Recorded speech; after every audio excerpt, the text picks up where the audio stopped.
विषय चल रहा है जीव, ईश्वर और प्रकृति। जीव, ईश्वर और प्रकृति ये तीनों अनादि सत्ताएं हैं, जिन सत्ताओं के आधार पर पूरा ब्रह्मांड कारण से कार्य रूप होता है और परमात्मा के सामर्थ्य से ईक्षण शक्ति से होता है।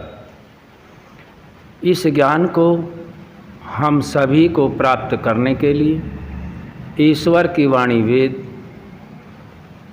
और वेदानुकूल ऋषियों के मत के अनुकूल जानना योग्य होता है। जिस विषय को जानकर के हम स्वयं को पहचान पाते हैं, परमात्मा का ठीक ठीक शुद्ध चेतन स्वरूप का ज्ञान हो जाता है और जड़ रूप प्रकृति का भी शुद्ध ज्ञान हो जाता है। जब यह तीनों ज्ञान सभी आत्माओं को, जो मनुष्य के अंदर विद्यमान आत्माएं हैं, हो जाता है, तभी हम ईश्वर की शुद्ध रूप में उपासना कर पाते हैं और ईश्वर की उपासना करने से ही हम सभी आत्माओं का उद्देश्य पूर्ण होता है। परमात्मा का प्रयोजन आत्माओं के लिए क्या है और आत्माओं का उद्देश्य क्या है, जीव, ईश्वर और प्रकृति को जाने बिना ठीक ठीक ज्ञान नहीं हो पाता है। महर्षि दयानंद सरस्वती जी ने इस विषय को सूक्ष्मता से जाना और सच्चे शिव की खोज करने के लिए निकले थे और सच्चे शिव अर्थात जो कल्याणकारी परमात्मा है, उस परमात्मा के शुद्ध ज्ञान को प्राणी मात्र के कल्याण के लिए दिया और जो ऋषियों के मत के अनुकूल है उसी विषय को रखा है, ताकि हम सभी मनुष्य जाति अपने उसी जो पूर्व का रूप रहा, जब जब आर्यव्रत संपूर्ण उसकी सीमाएं बहुत ही लंबी, संपूर्ण आर्यव्रत में जो भाषा जिस ज्ञान का प्रचलन था, उसी को सुख शांति और समृद्धि के लिए लाने का प्राणी मात्र के कल्याण के लिए मुख्य उद्देश्य रहा।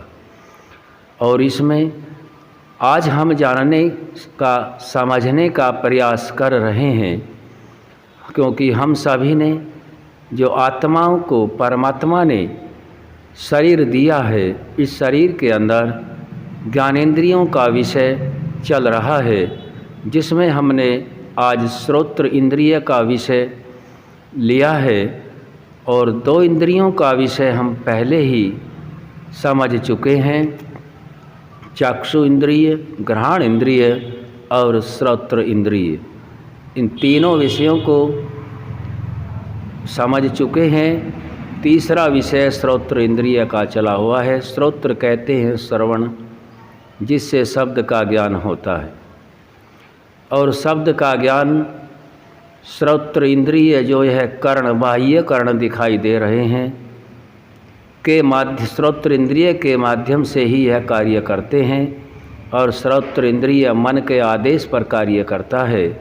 मन आत्मा के गुणों से प्रेरित होकर के कार्य करता है, क्योंकि शरीर के अंदर आत्मा के अलावा जितना भी संपूर्ण शरीर का बना हुआ तत्व है, सभी जड़ प्रकृति का है। जिस जड़ प्रकृति के 3 गुण हैं, सत्वगुण, रजोगुण और तमोगुण। 24 घंटे का समय एक दिन और रात का होता है।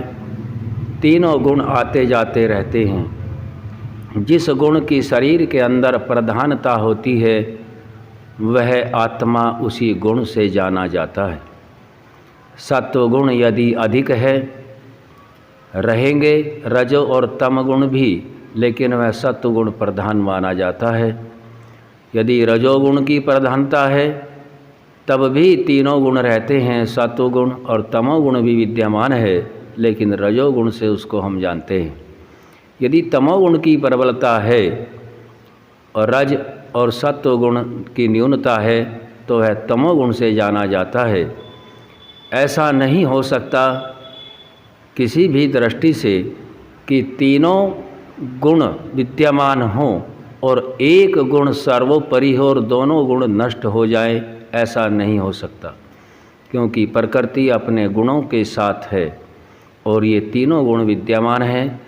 हम सभी को परमात्मा की वाणी, वेद, ऋषियों के ज्ञान, महर्षि दयानंद सरस्वती जी द्वारा दिया गया शुद्ध विज्ञान से यह जानना होता है कि हमारे अंदर इस समय कौन सा गुण वर्त रहा है और किस गुण की क्या गति होती है और इस गुण को हम किस इंद्रिय से ग्रहण करते हैं।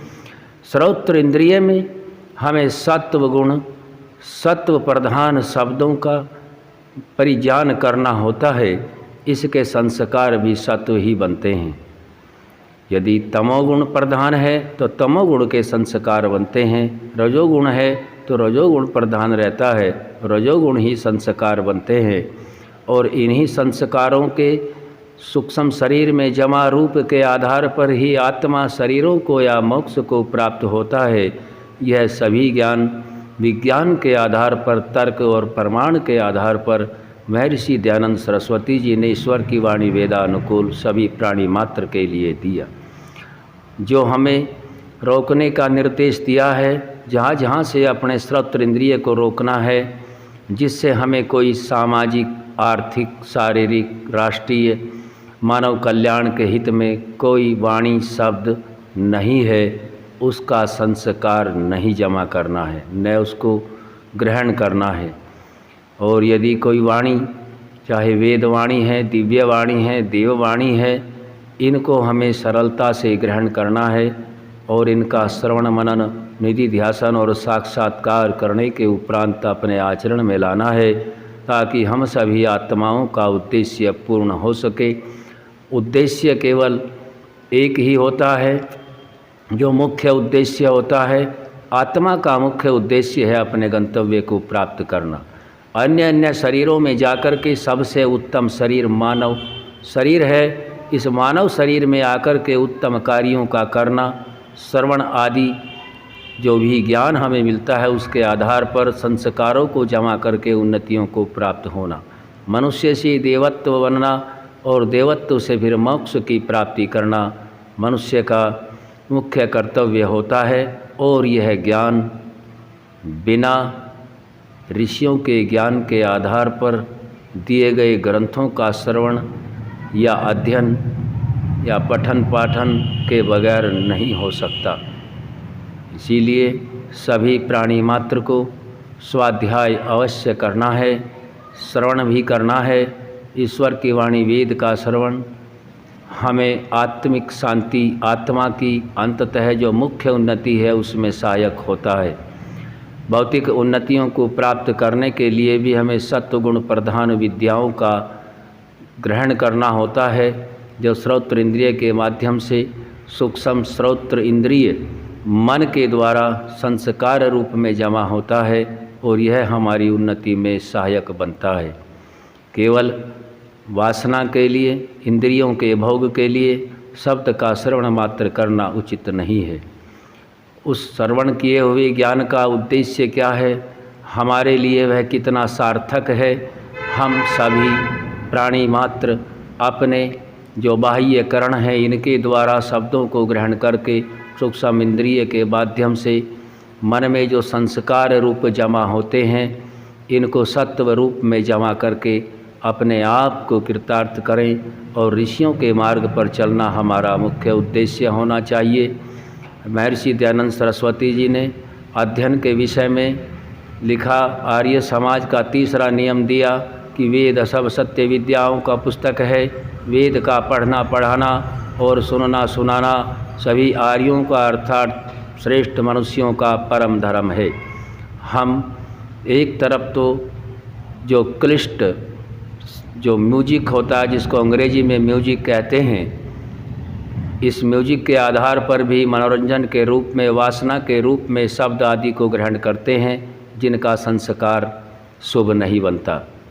दूसरी तरफ हम परमात्मा के द्वारा दिया गया वेद ज्ञान के आधार पर विद्वानों के व्याख्यानों को सुनते हैं, पढ़ते हैं, देखते हैं। दूसरी तरफ वह संस्कार बनते हैं।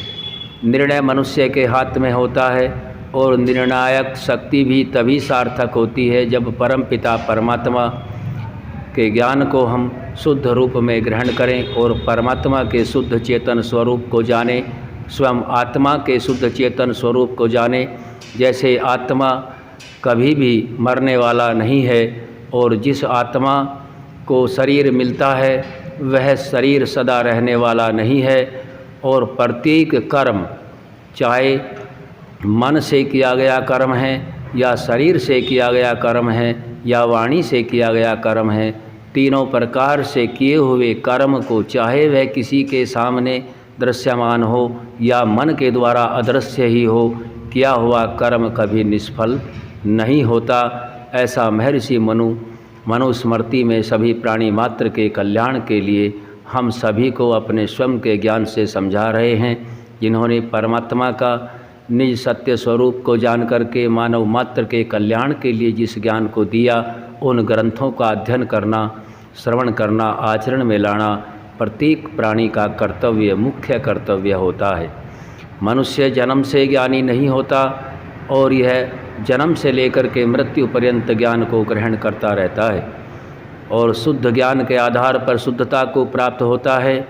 हम सभी को योग्य है कि हम सभी अपनी स्वयं की उन्नति के लिए पहले अपने जो आत्मा, हम सभी आत्माएं हैं, हम सभी आत्माओं को जो शरीर मिला उस शरीर के आधार पर हम आगे बढ़ें।